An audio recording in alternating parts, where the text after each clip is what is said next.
মাধ্যমিক ফাইনাল পরীক্ষা হতে আর বেশি সময় নেই, তাই তোমাদের জন্য শেষ মুহূর্তে আমি নিয়ে এসেছি সমগ্র সিলেবাস থেকে প্রত্যেকটি গল্প, কবিতা আরও যে অংশগুলো রয়েছে তার মধ্য থেকে 17 নম্বর যে এমসিকিউ আসে তার সম্পূর্ণটাই কি আজকে আলোচনা করব।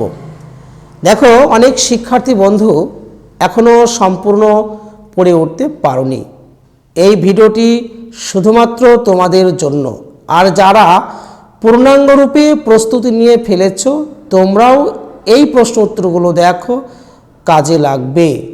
তো চলো আজকে আমাদের মূল যে আলোচনা, সমগ্র সিলেবাস থেকে এমসিকিউ 17 নম্বর। এই ভিডিওটি তোমরা যদি প্রথম থেকে শেষ পর্যন্ত দেখো তাহলে এর মধ্য থেকেই তোমরা কমন পেয়ে যাবে। তো চলো, আমি শুধুমাত্র দেখো, আমি সম্পূর্ণ যে অপশান, 4টি করে অপশান কিন্তু আমি বলবো না, ভিডিওটি অনেকটা লম্বা হয়ে যাবে। আমি শুধুমাত্র উত্তরগুলো বলবো, তোমরা একটু দেখবে। যাদের প্রয়োজন মনে হবে তারা অবশ্যই লিখে নেবে। প্রথম দেখো, জ্ঞানচক্ষু গল্প থেকে আমি কিছু প্রশ্ন, এখানে কয়েকটি প্রশ্ন আমি পছন্দ করেছি। তো চলো দেখে নিই। দেখো, প্রথম প্রশ্ন, জ্ঞানচক্ষু গল্পটি কোন গ্রন্থ থেকে সংকলিত হয়েছে? তোমরা কি বলবে? কুমকুম। 2, সত্যিকারের লেখক তপনের ছোট মেসো। 3, নতুন মেসোকে দেখে তপনের কি খুলে গেল? জ্ঞানচক্ষু। 4, এদেশের কিচ্ছু হবে না কথাটি বলেন নতুন মেসো। ওদিকে মেসোরও নাকি ছুটি চলছে। কিসের ছুটি? গরমের ছুটি। তপনের ছোট মেসো কোথায় চাকরি করেন? কলেজে। তপনের ছোট মাসি তপনের চেয়ে কত বছরের বড়? 8 বছরের। তপনের কি হতে বাধা নেই? লেখক। তপনের লেখা গল্পটা মেসো কোন পত্রিকায় ছেপে দেওয়ার কথা বলেছিলেন? সন্ধ্যাতারা। ক্রমশ কথাটা ছড়িয়ে পড়ে কোনটা? একটু আধটু কারেকশানের। তপনের লেখা গল্পটির নাম প্রথম দিন। তপনের সংকল্প লেখা ছাপলে নিজে ছাপতে দেবে। এবার দেখো, আমি বাছাই করেছি বহুরূপী গল্প থেকে। দেখো, চলো দেখি। সন্ন্যাসীর পায়ের ধুলো কে পেয়েছিলেন? জগদীশবাবু। জগদীশবাবুর কাঠের খড়মে কি লাগিয়েছিলেন? সোনার বোল। সারা বছরে সন্ন্যাসী কি খেতেন? একটি হরিতকি। সে ভয়ানক দুর্লভ জিনিস। ভয়ানক দুর্লভ জিনিসটি কি? বলবে সন্ন্যাসীর পায়ের ধুলো। চকের বাসস্ট্যান্ডে পাগলের গলায় কিসের মালা ঝুলেছিল? কি বলবে? টিনের কৌটোর। চকের বাসস্ট্যান্ডের পাগলকে কে চিনতে পারে? উত্তর হবে ড্রাইভার কাশীনাথ। 1-7 দেখো, রূপসী বাইজির সাজে হরিদাকে সেদিন কে চিনতে পেরেছিল? উত্তর বলবে দোকানদার। 8, একবার পুলিশ সেজে হরিদা কার লিচু বাগানে দাঁড়িয়েছিল? দয়ালবাবুর লিচু বাগানে। আপনি কি ভগবানের চেয়ে বড় কথাটি কে বলেন? উত্তর হবে বিরাগী। বিরাগী কি কি মানিয়ে যেতে পারেন? উত্তর হবে ধুলো ও সোনা। বিরাগীর ঝোলায় কি ছিল? উত্তর হবে গীতা। এবার দেখো, পথের দাবি থেকে আমি কিছু প্রশ্ন বাছাই করেছি। পুলিশ কাকে খুঁজছিল? উত্তর হবে সব্যসাচী মল্লিককে। গিরিশ মহাপাত্রের চোখ দুটি কেমন ছিল? উত্তর হবে গভীর জলাশয়ের মতো। লোকটি পামসুর বিশেষত্ব কি? লোহার নাল বাঁধানো। কেবল আশ্চর্য বিষয়টি কি ছিল? দুটি চোখের দৃষ্টি। তবে এ বস্তুটি পকেটে কেন? কোন বস্তুটির কথা বলা হয়েছে? গাঁজা। দয়ার সাগর পরকে সেজে দি নিজে খাইনে কথাটির বক্তাকে? জগদীশ বাবু। নিমাইবাবু কোন ট্রেনের প্রতি নজর রাখতে বলেছিলেন? রাতের মেল ট্রেন। সে যে বর্মায় এসেছে এ খবর সত্য। কার বর্মায় আসার খবর সত্য? সব্যসাচীর। কে অপূর্বর ঘরের জিনিসপত্র গুছিয়ে রাখে? একটি খ্রিস্টান মেয়ে। সব্যসাচী মল্লিক পেশায় কি ছিলেন? একজন ডাক্তার। বড় সাহেব কোথাকার অফিসের শৃঙ্খলার কথা বলেছিলেন? ভামর। 2 বন্ধুর কোথা থেকে আসার কথা ছিল? ইনানজাং থেকে। চলো এবার দেখে নিই অদল বদল। দেখো, একটা কথা বলি, এমসিকিউ এসিকিউ যে কোশ্চেনগুলো আসে এটা কিন্তু সম্পূর্ণ টেক্সট থেকেই দেবে, সবটা টেক্সট থেকে দেয়। তবে এমসিকিউ এসিকিউ কোশ্চেন তারাই কিন্তু সম্পূর্ণ উত্তর করতে পারে যারা খুঁটে খুঁটে টেক্সট বা পাঠ্য বইটা ভালো করে পড়ে। তোমাদের কাছে অনুরোধ, তোমরা টেক্সটটা পড়ো, তার সাথে আমাদের যে প্রশ্নোত্তর সমগ্র সিলেবাস থেকে যেগুলো দেওয়া আছে তোমরা এগুলোকে দেখতে থাকো, তাহলে অনুশীলনটা ভালো হবে, প্র্যাকটিসটা অনেকটাই ভালো হবে। পরীক্ষার আগে এগুলো অবশ্যই আমাদের দেখা উচিত। এবার অদল বদল থেকে আমি কিছু প্রশ্ন বাছাই করেছি। দেখো, হাত ধরাধরি করে ওদের কাছে এলো কে? অমৃত, ইসাব। পরে প্রশ্ন, অমৃত ইসাবের বাবারা কি কাজ করতেন? দুজনের বাবাই চাষি ছিলেন। পরে প্রশ্ন, অমৃত ইসাবের বাড়ির সদস্য সংখ্যা কত? 6 জন ও 2 জন। অমৃতের বাড়ির পরিবারের সদস্য সংখ্যা 6 জন আর ইসাবের পরিবারের সদস্য সংখ্যা 2 জন। মা আমাকে ঠ্যাঙাবে, কার মা ঠ্যাঙাবে? এখানে কি বলবে উত্তর? অমৃতের মা। অমৃত সত্যি তার বাবা মাকে খুব জ্বালিয়েছিল, কেন? নতুন জামা কেনার জন্য বা বাবার জন্য। অমৃত নতুন জামার জন্য কোথায় লুকিয়েছিল? ইসাবদের বাড়ির গোয়াল ঘরে। আয় আমি তোর সঙ্গে লড়ব, কে বলেছিল? বলেছিল ইসাব। ইসাবের জামা কত ইঞ্চি ছিঁড়েছিল? উত্তর হবে 6 ইঞ্চি। ইসাবের মেজাজ চড়ে গেল কারণ তার বন্ধুকে অপমান করা হয়েছিল। তারপরে অমৃতের নজরে কি এসেছিল? ইসাবের জামা ছিঁড়ে গেছে। ঝটপট জামা অদল বদল করে নেন, কারণ কেন করেন? কাশির শব্দ শুনে। 12 অমৃতের মতো হলে কতগুলো ছেলে হাসান লালন পালন করতে পারবেন? 21 জন। ও আমাকে শিখিয়েছে খাঁটি জিনিস কাকে বলে। উক্তিটি কার? ইসাবের বাবা হাসানের। আমার তো মা রয়েছে, তবে কার মা নেই? ইসাবের মা নেই। অমৃত ইসাবের নাম অদল বদল কে দিয়েছিল? গ্রাম প্রধান। তো দেখো, আমরা অলরেডি 4টি গল্প থেকে এমসিকিউ কী ধরনের আসতে পারে তার সম্পূর্ণটা দিলাম। এবার দেখো 5 নম্বর যে গল্প রয়েছে নদীর বিদ্রোহ, সেখান থেকে আমি কিছু গুরুত্বপূর্ণ প্রশ্ন বাছাই করেছি, চলো দেখে নিই। নদের চাঁদ প্যাসেঞ্জার ট্রেনটিকে কটায় রওনা করিয়েছিলেন? 4:45। নদের চাঁদের স্টেশন থেকে নদীর দূরত্ব কত? 1 মাইল। কতদিন নদের চাঁদের নদীকে দেখা হয়নি? 5 দিন। নদীর জন্য কেমন হওয়া নদের চাঁদের সাজে না? পাগল হওয়া। নদের চাঁদ কোথায় বসে নদীকে দেখেন? ধারক স্তম্ভের শেষ প্রান্তে।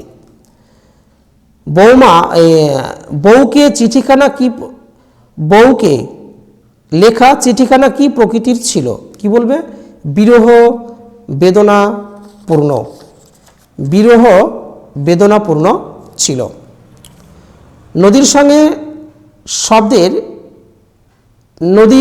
সঙ্গে বৃষ্টির শব্দের মিশে যাওয়াকে নদীর চাঁদ কার সঙ্গে তুলনা করেছেন? ছেলে মানুষই আমোদ মিলে যাওয়ার। নদীর অশ্রুতপূর্ব শব্দ আর বৃষ্টির ঝমঝমের শব্দ মিলে কি সৃষ্টি হয়েছে? সঙ্গত। নদীর বিদ্রোহের কারণ কি? নদীতে বাঁধ দেওয়া হয়েছিল। নদের চাঁদকে পিছিয়ে দিয়ে চলে গিয়েছিল 7 নং ডাউন প্যাসেঞ্জার ট্রেন। এবার দেখো, নদের চাঁদ কত বছর স্টেশন মাস্টারি করেছেন? 4 বছর। তাহলে সম্পূর্ণ গল্প থেকে আমরা এমসিকিউ কোশ্চেন দিলাম যে কী ধরনের আসতে পারে সম্ভাব্য ফাইনাল পরীক্ষায়। এবার দেখো, আমি নিয়ে এসেছি কবিতা থেকে, পরপর কবিতা চলো দেখে নিই। কবিতা থেকে কী কী গুরুত্বপূর্ণ প্রশ্ন আমি বাছাইকৃত করেছি। অসুখী একজন প্রথমে রয়েছে। পাবলো নেরুদা কোন দেশের কবি ছিলেন?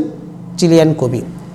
অসুখী একজন কবিতার তর্জমা অর্থাৎ বাংলায় অনুবাদ করেছিলেন নবারুণ ভট্টাচার্য। সে জানতো না, সে কি জানতো না যে তার প্রেমিক ফিরে আসবে না। সে জানতো না, সে কি জানতো না? প্রেমিকা জানে না যে সে ফিরে আসবে না। হেঁটে চলে গেল, হেঁটে কে গেল? গির্জার এক নান বলতে সন্ন্যাসিনী। বৃষ্টিতে কি ধুয়ে দিল? পায়ের দাগ। তারপর যুদ্ধ হলো, যুদ্ধটা কেমন? আগ্নেয় এক পাহাড়ের মতো। কারা খুন হলো? শিশু আর বাড়িরা খুন হয়েছিল। দেবতারা কেমন ছিল? শান্ত হলো দেবতারা। দেবতারা উল্টে পড়ল কোথা থেকে? মন্দির থেকে। কি হয়ে? টুকরো টুকরো হয়ে। চিমনি কিসের মতো দেখতে ছিল? ছড়ানো করতলের মতো। করতল বলতে হাতের যে তালু, ঠিক সেরকম। কালো দাগটা কিসের ছিল? জমাট রক্তের। এবার দেখো আমি বাছাই করেছি আয়ারও বেঁধে বেঁধে থাকি কবিতা থেকে। আমাদের পায়ে পায়ে ছিল হিমানির বাঁধ। হিম শব্দের অর্থ বরফ, অর্থাৎ এখানে বরফের বাঁধ। আমাদের কাছে কাছে দূরে ছড়িয়ে রয়েছে শিশুদের সব। তারপরে দেখো রয়েছে এই মুহূর্তে ড্যাশ যাব নাকি, এই মুহূর্তে মরে যাব নাকি। তো বন্ধুদের উদ্দেশ্যে বলি, তোমরা সম্পূর্ণ ভিডিওটা দেখো, এখান থেকে অনেকটাই কমন পেয়ে যাবে। আমাদের কি নেই? আমাদের ইতিহাস নেই। কেন? আমরা সাধারণ মানুষ, সেই জন্য আমাদের ইতিহাস নেই। আমরা 12 মাস কেমনভাবে থাকি? আমরা 12 মাস ভিখারি। কজন বাদে বাকি কোথায় গেল? মৃত্যুর মাঝে হারিয়ে গেছে। কে হয়তো বেঁচে আছে? সেই অপেক্ষারত মেয়েটি। কবি আমাদের কেমন করে থাকার নির্দেশ দিয়েছেন? হাতে হাত রেখে। এবার দেখো আমি বাছাই করেছি আফ্রিকা থেকে কিছু গুরুত্বপূর্ণ প্রশ্ন। আফ্রিকা কবিতাটি কোন কাব্যগ্রন্থের অন্তর্গত? বলবে পত্রপুট, 1936 সাল। স্রষ্টা কখন নিজের প্রতি অসন্তোষ প্রকাশ করেছিলেন? আদিম যুগে। ঘন ঘন মাথা নাড়ছিলেন অধৈর্যে। আফ্রিকাকে কে ছিনে নিয়ে গেল? রুদ্র সমুদ্রের বাহু। নিভৃত অবকাশে তুমি কি সংগ্রহ করছিলে? দুর্গমের রহস্য। ওদের নখ কিসের চেয়ে তীক্ষ্ণ? এখানে নেকড়ের চেয়ে তীক্ষ্ণ। ওরা কারা? শ্বেতাঙ্গরা। এই ঘটনা কোথায় চিরচিহ্ন দিয়ে গেল? ইতিহাসে। কোথায় মন্দিরে পুজোর ঘণ্টা বাজলো? সমুদ্রের পাড়ে। সমুদ্র পাড়ে সেই সময় শিশুরা কোথায় খেলছিল? মায়ের কোলে খেলছিল। কবির সঙ্গীতে কিসের আরাধনা বেজে উঠেছিল? সুন্দরের আরাধনা বেজে উঠেছিল। অশুভ ধ্বনিতে দিনের কোন কাল ঘোষণা করলো? অন্তিম কাল। এবার দেখো আমি বাছাই করেছি অভিষেক নামক একটি গুরুত্বপূর্ণ যে কবিতা আছে সেখান থেকে কিছু প্রশ্ন বাছাই করেছি। প্রণমিয়া ধাত্রী চরণে কহিলা। কে? এখানে ধাত্রীটির নাম ছিল প্রভাষা। দাইমা ছদ্মবেশী বাহিকা কে ছিলেন? লক্ষ্মী। রত্নাকর রত্নতমা ইন্দিরা সুন্দরী কে? দেবী লক্ষ্মী। তুরঙ্গম বেগে আশুগতি। তুরঙ্গম শব্দের অর্থ ঘোড়া। ইন্দ্রজিতের জিতি তুমি সতী, এখানে কার কথা বলা হয়েছে? ইন্দ্রজিতের পত্নী। এখানে ইন্দ্রজিতের পত্নীর কথা বলা হয়েছে। সিঞ্জিনী কথাটির কবিতায় কি অর্থে ব্যবহার করা হয়েছে? ধনুকের ছিলা। পক্ষীন্দ্র যথা না দে মেঘম আছে। পক্ষীন্দ্র বলতে বোঝানো হয়েছে গরুড়কে। অভিষেক কবিতায় কাকে ধনী বলা হয়েছে? ইন্দ্রজিতের স্ত্রী প্রমীলাকে। উড়িছে কৌশিকধ্বজ। কৌশিকধ্বজ শব্দের অর্থ কি? রেশমের তৈরি পতাকা। 1-10 দেখো এখানে আছে। নাদিলা করবুর দল হেরি বীর বরে। করবুর দল কি? রাক্ষস দল। মেঘবাহনকে? মেঘবাহন ছিল ইন্দ্র। মৈনাককে? হিমালয়ের পুত্র। এবার দেখো উল্লাস কবিতা থেকে আমি কিছু গুরুত্বপূর্ণ প্রশ্ন বাছাই করেছি, চলো দেখে নিই। ওই নতুনের কেতন উড়ে। কেতন বলতে কাকে নির্দেশ করা হয়েছে? কালবৈশাখী ঝড়কে। বজ্রশিখার মশাল জেলে কি আসছে? ভয়ঙ্কর আসছে। ঝামর তাহার কেশর দোলাই। ঝামর শব্দের অর্থ মলিন। সর্বনাশী জ্বালামুখী কাকে বলা হয়েছে? ধূমকেতুকে। রক্ত তাহার কৃপাঞ্জলে। কৃপাণ শব্দের অর্থ ছুরিকা। ভয়াল তাহার নয়নকোটায়। নয়নকোটার কথার অর্থ কি? নয়নের কড়াইতে। প্রলয় উল্লাস কবিতায় কবি কি বলে হাঁক দিয়েছিলেন? জয় প্রলয়ঙ্কর বলে। দিগম্বরে জটায় কে হাসে? শিশুচাঁদের কর। আসতে নবীন কেন আসছে? অসুন্দরে করতে ছেদন। কারা প্রদীপ তুলে ধরবে? বধূরা প্রদীপ তুলে ধরবে। সিন্ধু তীরে কবিতা থেকে আমি কিছু প্রশ্ন বাছাই করেছি। সিন্ধু তীরে কবিতাটির রচয়িতাকে? সৈয়দ আলাওয়াল। পদ্মা কার কন্যা? পদ্মা সমুদ্র নিপতি অর্থাৎ সমুদ্র রাজার কন্যা ছিলেন। দিব্যস্থানটি কোথায় ছিল? সিন্ধু তীরে। সমুদ্র নিপতি সুতা বলতে কাকে বোঝানো হয়েছে? পদ্মাকে। রূপেয়তী রম্ভাজিনী, রম্ভাকে স্বর্গের অপ্সরা। সিন্ধু তীরে রয়েছে মানজস, মানজস শব্দের অর্থ ভেলা বা নৌকা। তো দেখো আমরা অন্তিম পর্যায়ে চলে এসেছি। ভিডিওটি তোমরা প্রথম থেকে শেষ পর্যন্ত দেখো, এখান থেকে প্রায় কমন পেয়ে যাবে। পদ্মাবতী কার অভিশাপে স্বর্গভ্রষ্ট হয়েছিলেন বলে পদ্মা অনুমান করেছিলেন? ইন্দ্রের অভিশাপ। দুঃখিনীরে করিয়া স্মরণ কার উদ্দেশ্যে কথাটি বলা হয়েছে? নিরঞ্জন। নিরঞ্জন বলতে এখানে দেবতা। সখীরা পঞ্চজনে কোথায় নিয়ে এলো? বাগানের মধ্যে। কবিতার শেষে কবি কাকে স্মরণ করেছেন? মাগন ঠাকুরকে। এবার দেখো আমি বাছাই করেছি অস্ত্রের বিরুদ্ধে গান কবিতা থেকে।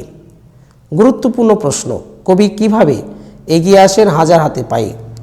অস্ত্র ফেলো, অস্ত্র কোথায় ফেলতে বলেছেন কবি? পায়ে। বুলেট দাঁড়ান কিভাবে? হাত নাড়িয়ে। গান তো জানি কতগুলো? একটা দুটো। গান বাঁধবে সহস্র উপায়ে কে? একটা কোকিল। বর্ম খুলে দেখো, বর্ম খুলে কি দেখবে? গান। গান কি হয়ে দাঁড়ালো? ঋষি বালক হয়ে। মাথায় গোজা, মাথায় কি গোজা? ময়ূর পালক। তোমায় নিয়ে বেড়াবে গান কোথায়? নদীতে দেশ গায়ে। অস্ত্রের বিরুদ্ধে গান কবিতায় কোথায় অস্ত্র ফেলতে বলেছেন? গানের পায়ে। এবার দেখো রয়েছে প্রবন্ধ দুটি, হারিয়ে যাওয়া কারিকলম ও বাংলা ভাষা বিজ্ঞান। প্রবন্ধ থেকে আমাদের এমসিকিউ এসিকিউ টোটাল 6 নম্বর আসবে, 3 + 3 টোটাল 6 নম্বর এখান থেকে আসবে। হারিয়ে যাওয়া কালিকলম, তার নিচে টাই পড়াইটাইদের মতো জিনিসটি কী ছিল? কিবোর্ড। সবাই মিলে লেখালেখির, সবাই বলেন লেখালেখির অফিস কি? লেখকের কারখানা। আমরা কালি তৈরি করতাম বাঁশের কঞ্চি দিয়ে। লেখকেরা সহজে কিভাবে কালি তৈরি করতেন? কড়াইয়ের তলায় যে কালি সেখানে সেটা করে। লেখকদের আমলে দোয়াত কিসের ছিল? মাটির। লেখক নীলনদের দেশে লোক হলে কি দিয়ে কলম বানাতেন?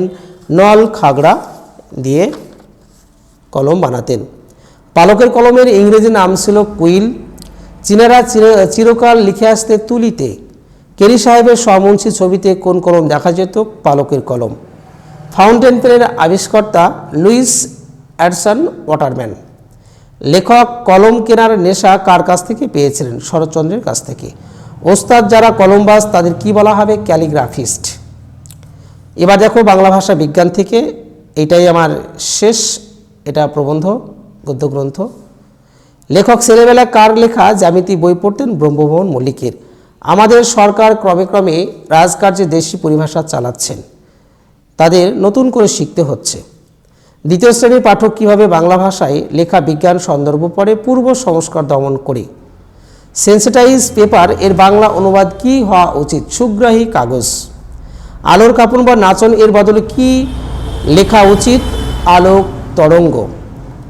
উৎপ্রেক্ষা কি? উৎপ্রেক্ষা হলো অলঙ্কার। অলঙ্কারের সার্থক প্রয়োগ কিসে হয়? কাব্যে। হিমালয় যেন পৃথিবীর মানদণ্ড, উক্তিটি করেন কালিদাস। দেশের লজ্জা বলতে কি বোঝানো হয়েছে? দেশবাসীর লজ্জা। কিছুদিন আগে একটি পত্রিকায় দেখেছি, কি দেখেছি? পত্রিকা কোন গ্যাসকে স্বাস্থ্যকর বলা হয়েছে? ওজোন গ্যাসকে। তো বন্ধুরা আজকে দেখো এই পর্যন্তই আমি আলোচনা করলাম পুরো সমগ্র সিলেবাস থেকে যে 17 নম্বর আমাদের পরীক্ষায় আসে এমসিকিউ, তার সম্পূর্ণটা আলোচনা করলাম। পরের দিনকে আমরা আলোচনা করব ব্যাকরণ থেকে কি কি এমসিকিউ কোশ্চেন আসে। তারপরে 2-1 দিনের মধ্য থেকে আমি সমগ্র সিলেবাস থেকে এমসিকিউ এসসিকিউ প্লাস 90 নম্বরের কোশ্চেন যেভাবে হয় তোমাদের ঠিক তদ্রূপ একটা সাজেশান আমি করে দেব। তোমরা আমাদের চ্যানেলের সঙ্গে যুক্ত থাকো, অবশ্যই উপকৃত হবে এবং পরবর্তীতে মাধ্যমিক ফাইনালে কিন্তু একটা ভালো রেজাল্ট করতে পারবে। ভিডিওটি দেখার জন্য সকলকে ধন্যবাদ।